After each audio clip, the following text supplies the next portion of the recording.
Bienvenue dans Réussite, votre magazine économique réalisé en collaboration avec la CCI de Troyes et de l'Aube. Pour cette rentrée, nous vous proposons de découvrir une femme pleine d'énergie et d'idées. Bref, quelqu'un qui va sûrement vous enthousiasmer. Je ne vous en dis pas plus, place au sommaire. Sophie Vallée est l'invitée de Réussite. Elle a créé les Dessous de Sophie, qui vend de la lingerie, présente sur les marchés. La particularité de son entreprise est également de créer des boutiques éphémères dans les centres-villes des communes auboises. Déjà 12 différentes implantations, de Romilly-sur-Seine à Bar-sur-Aube, en passant par Bar-sur-Seine. Sophie Vallée nous expliquera son concept et le bonheur d'exercer son métier. En deuxième partie d'émission, retrouvez la chronique La CCI avec vous. Le président de la Chambre de commerce et d'industrie, Sylvain Convert, sera dans notre studio. Il évoquera l'actualité de la CCI de Troyes et de l'Aube. Au programme de cette édition, le mois de la découverte des métiers, la proposition d'ateliers digitaux pour les entrepreneurs au bois, mais aussi, et c'est une nouvelle importante, la création d'une filiale commerciale pour assurer le développement de la CCI. On vous en dit plus à la fin de cette émission. Sophie Vallée, bonjour.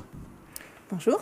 Alors évidemment, on a évoqué dans les titres votre activité, mais plus que tout, plus que les boutiques éphémères et autres, quelque part, j'ai envie de dire que la vente sur les marchés, c'est votre vie et c'est aussi une histoire familiale. Tout d'abord. Complètement, vous avez bien résumé la situation. C'est effectivement l'histoire de ma famille, de mes grands-parents qui étaient fabricants, corsetiers, qui habitaient dans le village où j'habite aussi, l'histoire aussi de mes parents, et puis ensuite la mienne. Où je m'étais promis de ne rester que quelques années et où je perdure depuis 35 ans et où je pense je terminerai ma carrière professionnelle parce que c'est ce que j'aime avant tout. Pour qu'on comprenne bien, ils étaient fabricants Tout à fait. de corsets, de lingerie. De corsets. De corsets. Mon grand-père était corsetier. Corsetier, très spécifiquement. Et vous avez quelque part hérité de cet ADN.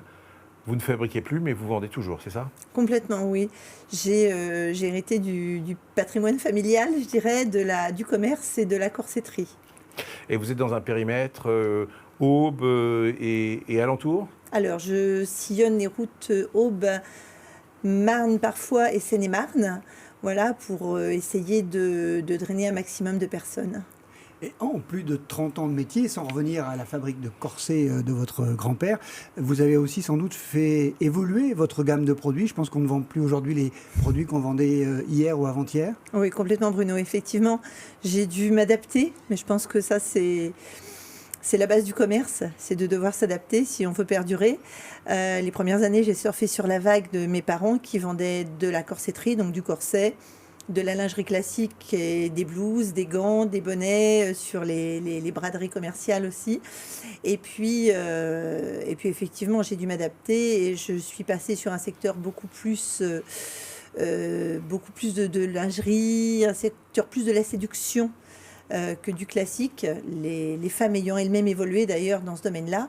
Donc c'est vrai que j'ai pris un vrai plaisir finalement à faire évoluer le commerce de ma famille. Alors justement, nous vous avons suivi cet été sur le marché de Romilly-sur-Seine pour découvrir à la fois vos produits et surtout votre sens du commerce. À quoi ressemblent les dessous de Sophie sur un marché? Je vous propose de découvrir le reportage de Damien Bugéja. Chaque lundi, sur le marché de Romilly-sur-Seine, Sophie Vallée fait figure d'exception. La commerçante et son enseigne, les Dessous de Sophie, ont fait le pari de proposer de la lingerie haut de gamme sur les marchés. Un pari payant. Depuis 35 ans, les clientes reviennent séduites par la qualité des produits et les conseils de Sophie. C'est bien parce qu'on peut essayer déjà. Parce que si on commande, maintenant il n'y a pas beaucoup de magasins et quand on commande, on n'essaye pas. Qu'avec Sophie, on essaye puis elle nous conseille. De toute manière, on n'a pas besoin de dire la taille, elle nous la donne tout de suite. Elle a le coup d'œil pour nous dire si la taille qu'on fait et ça tombe pile poil. Aujourd'hui, c'est vrai que c'est difficile de faire du haut de gamme et de travailler dans le haut de gamme, mais on y arrive encore. Moi, j'en suis la preuve. Les clientes, on ne va pas se cacher, essaient les produits de grande surface. Elles essaient un soutien-gorge acheté à l'œil, dans le rayon avec les petits pois. Mais elles reviennent au bout d'un certain temps quand même. Elles ont une vraie recherche de qualité. Une clientèle fidélisée au gré des rencontres et au fil des marchés qui a permis à Sophie de faire perdurer son entreprise. Pour rester visible, l'entrepreneuse mise aujourd'hui sur la communication et les réseaux sociaux, elle innove aussi. Depuis quelques années, elle a lancé un concept de boutique éphémère dans le département. Je me bats pour les marchés, pour ma fédération aussi, et pour le commerce de proximité, parce que ça me paraît très important aujourd'hui. beaucoup de personnes aujourd'hui sont seules, ont du mal à se déplacer et ont besoin d'une proximité. Et c'est aussi pour cela que je fais des boutiques éphémères, pour me rapprocher effectivement des gens et offrir mes services, un temps donné, 1 mois, 2 mois, dans des villes qui ont un appauvrissement en termes de diversité commerciale. Bar-sur-Aube, Troyes, Nogent-sur-Seine, Romilly, 12 boutiques éphémères ont déjà ouvert leurs portes, de quoi offrir encore un peu plus de visibilité à Sophie et sa lingerie et de nouvelles clientes. Ça a été plutôt positif. J'ai gagné énormément de clientes qui sont venues ensuite sur le marché. Donc il y a eu un effet en plus boomerang, dans la mesure où elles m'ont connue dans la boutique et elles sont venues ensuite sur le marché. Donc ça a relancé aussi mon activité de commerce non sédentaire. Et ayant créé le manque pendant 1 mois ou 2 mois, le temps d'une boutique sur les marchés de ma présence, les autres clientes de marché sont revenues avec encore plus de besoins. Prochain défi pour Sophie, trouver un bras droit qui l'aidera à faire rayonner encore un peu plus sa marque. Sophie Vallée, en 2018, vous avez fait évoluer donc votre activité dans sa forme en vous lançant dans ce concept de boutique éphémère dont vous avez parlé tout à l'heure dans le reportage, avec les mêmes produits que vous vendez sur les marchés, parce que votre activité est en parallèle des marchés. Mais comment vous est venue cette idée de boutique éphémère dans votre activité ? L'idée m'est venue d'un restaurateur troyen qui avait ouvert un restaurant éphémère. C'était passé au journal. Je ne sais pas si je dois le citer. C'est Philippe Collin. Monsieur Philippe Collin, tout à fait, qui avait ouvert un restaurant à Sainte-Savine qui s'appelait, je crois, l'Éphémère d'ailleurs. On est allé déjeuner, j'ai parlé un peu avec lui et sa passion, sa foi m'ont donné envie de faire pareil. Voilà, je me suis dit, si c'est possible pour un restaurant, ça doit être possible pour de la lingerie. Et ça donne aussi un dynamisme au centre-ville, on y reviendra tout à l'heure, dans lesquels vous implantez, parce que vous faites le parallèle entre les landiers et les volants, Oui. et vous dites que vous êtes une volante du commerce de centre-ville. C'est quoi Oui. la différence entre les landiers et les volants sur les marchés ? Alors, les landiers, ce sont les gens comme moi, finalement, qui sont sur les marchés depuis très longtemps et qui ont des places abonnées. Donc, des gens qui tiennent le marché toute l'année. Voilà, c'est ceux qui ont leur place attribuée, les titulaires de leur emplacement, si on veut bien, puisqu'on exploite le domaine public. Et ensuite, vous avez les volants qui, eux, sont ceux qui arrivent le matin avec un produit différent et que l'on place sur des places qui sont disponibles, qui sont laissées disponibles justement pour les volants. Ce sont ceux qui, selon moi, dynamisent le marché. Les landiers dont je fais partie, tenons les marchés. Nous tenons les marchés toute l'année et les volants dynamisent le marché. Je pense qu'on est vraiment complémentaires. Pour continuer sur les boutiques éphémères, parce que c'est vraiment quelque chose de particulier et d'extrêmement intéressant, vous avez une douzaine d'implantations dans votre escarcelle, si je puis dire. Comment vous décidez d'une implantation dans une ville plutôt qu'une autre ? Alors ça, il y a beaucoup de facteurs. L'écoute des clients, des personnes que je connais, le feeling. Ensuite, je parle aussi beaucoup avec mes fournisseurs qui peuvent me conseiller si une boutique a fermé mais était implantée. Parce que lorsqu'une boutique de lingerie ferme, il faut savoir quand même en France que l'une des corporations qui s'éteint le plus, c'est celle de la lingerie. Quand une boutique ferme, ça n'est pas toujours parce qu'elle ne fonctionne pas, c'est aussi parce que les personnes prennent leur retraite et que personne ne reprend le flambeau derrière. Donc à partir de là, je contacte mes fournisseurs qui, eux, peuvent me donner aussi potentiellement des pistes à suivre. Le nombre de villes qui sont atteintes de pénurie de lingerie sont quand même assez conséquentes. Donc ça n'est pas très difficile à trouver. Et vous mettez un point d'honneur à être membre des associations locales de commerçants quand Oui. vous vous implantez.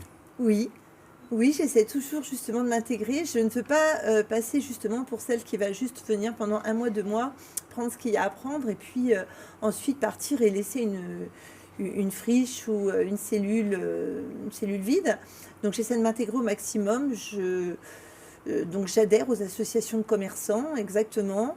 Je vais quand il y a des réunions, j'y vais, je participe. S'il y a des manifestations diverses, un dimanche, un samedi soir, ce fut le cas à Bar-sur-Aube, à Bar-sur-Seine, à Cézanne, dans la Marne aussi. Je me suis investie parce que je trouve ça normal quand On veut s'intégrer quelque part, de justement s'intégrer correctement et complètement. Et je parlais de concept les dessous de Sophie parce que finalement, à chaque fois que vous vous implantez dans un centre-ville, vous reprenez la même image, la même communication que celle que vous avez sur votre camion sur les marchés, c'est ça ? Complètement, mais ça c'est une force et tous les commerçants indépendants devraient faire ça. C'est une force que d'avoir une identité visuelle. C'est très important. Vous savez, l'idée m'est venue tout simplement quand j'ai fait un voyage avec mes enfants qui n'étaient pas lecteurs.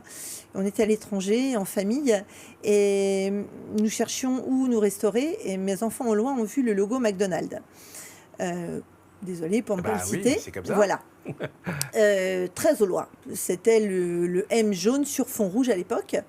Et ma fille a montré du doigt le logo et nous a dit McDonald's, symbolique de restauration. Et là, je me suis dit, c'est tout de même impressionnant ce qu'un logo arrive à faire, même sur des enfants. Et donc vous il faut dit, je vais faire pareil s'inspirer. avec les dessous de Sophie. Je me suis dit, il faut vraiment se créer une identité visuelle. Je pense que c'est très, très, très important. Ce qui est important, je voudrais revenir aussi sur ce que vous avez dit dans le reportage, c'est que vous développez sur les marchés comme dans vos boutiques des produits de qualité, majoritairement d'ailleurs fabriqués en France. Ça, c'est un point d'honneur pour vous. Oui, c'est la marque de la famille. Vendre du haut de gamme, c'est ce dans quoi je me sens bien. C'est ce dans quoi je me suis construite et ma famille aussi. Et puis aujourd'hui, tout le reste est déjà pris, si je puis me permettre. Le bon marché, tous les produits, oui, qui sont plus cheap, sont déjà largement représentés dans les centres-villes, dans les centres commerciaux, sur Internet. Le vrai produit de qualité et le vrai savoir-faire ne l'est pratiquement plus, puisque aujourd'hui le diplôme de corsetterie n'existe pratiquement plus et que le vrai savoir-faire pour vendre un soutien-gorge n'est plus suffisamment représenté. Et dans le haut de gamme, là, le conseil est important. Ah, c'est au moins moitié de la vente. Il faut savoir que 90% des femmes ne connaissent pas leur taille, donc leur vraie taille de lingerie. Donc c'est vrai que j'ai un vrai travail à faire à ce moment-là. Aujourd'hui, quels sont vos projets pour le futur? Rouvrir d'autres boutiques éphémères et éventuellement développer le concept. J'ai une personne qui là serait intéressée pour prendre l'enseigne Les Dessous de Sophie, comme l'avait fait ma fille, dans une ville où je n'ai pas la possibilité, l'opportunité d'être pour l'instant, en Seine-et-Marne. Et je pense que ça pourrait être porteur. C'est le début d'une franchise. Je n'ai pas osé dire le mot. Vendre sur les marchés, c'est un mode de commerce très particulier, un mode de contact aussi avec les clients très particulier. Qu'est-ce qui vous plaît finalement dans cette activité? On le sent un petit peu en pressant votre réponse, mais qu'est-ce qui vous plaît dans cette activité-là? La liberté et l'authenticité, je dirais, de cette forme de profession. Les gens qui vont sur le marché, généralement, ont un état d'esprit beaucoup plus détendu. Les gens se livrent, alors essentiellement dans la lingerie. Mais j'aime ce côté, justement, vrai. J'aime cet esprit libre que je peux avoir. Et puis l'humilité de ce produit, de cette profession. L'humilité de cette profession, c'est très important. Ça nous permet tous les jours de nous remettre les pieds, d'avoir un ancrage dans le terroir et de savoir qui on est et d'où on vient. Et ça, c'est très important. Sophie, vous restez avec nous dans un instant. La CCI de Troyes et de l'Aube sera également dans ce studio pour évoquer l'actualité de la rentrée. À tout de suite.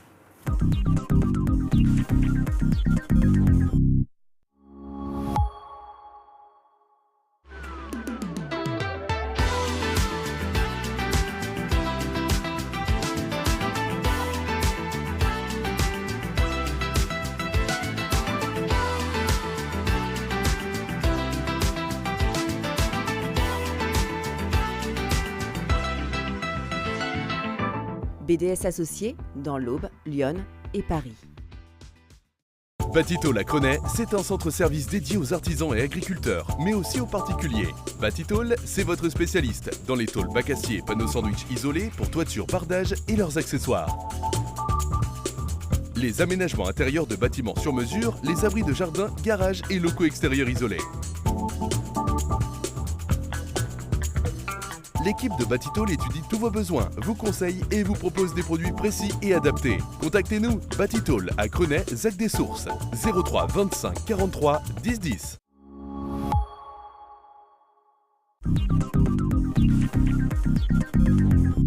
La CCI avec vous, vous retrouvez dans Réussite chaque trimestre cette chronique qui évoque l'actualité de la CCI de Troyes et de l'Aube. Et pour cette rentrée, nous accueillons son président, Sylvain Convert. Bonjour. Bonjour. Et l'info de ce mois de septembre, Fabrice, pour la Chambre de commerce et d'industrie, c'est que vous êtes en train de créer, président, une filiale commerciale au sein de la dite CCI. Pourquoi une telle décision ? Eh bien, tout simplement pour répondre à la problématique budgétaire de la CCI. Dans un premier temps, vous savez que je l'ai dit à plusieurs reprises à ce micro que les ressources fiscales de la CCI sont en régression très très forte depuis une dizaine d'années. Et puis c'est aussi pour séparer les activités purement économiques des activités purement service public.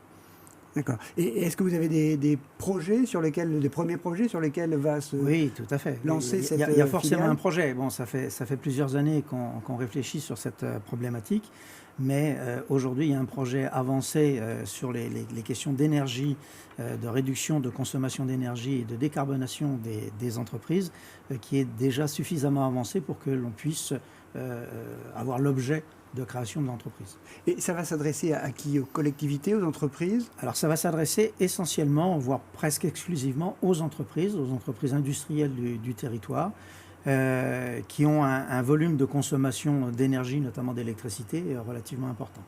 Et qui va leur permettre aussi peut-être de faire des économies. Le but, c'est de consommer moins, voilà, d'être en capacité de produire à la fois de la chaleur ou de la vapeur et du froid, dans un processus d'économie de consommation. Et pour résumer, cette filiale, elle va vendre du conseil, c'est ça ? Une expertise auprès des entreprises ?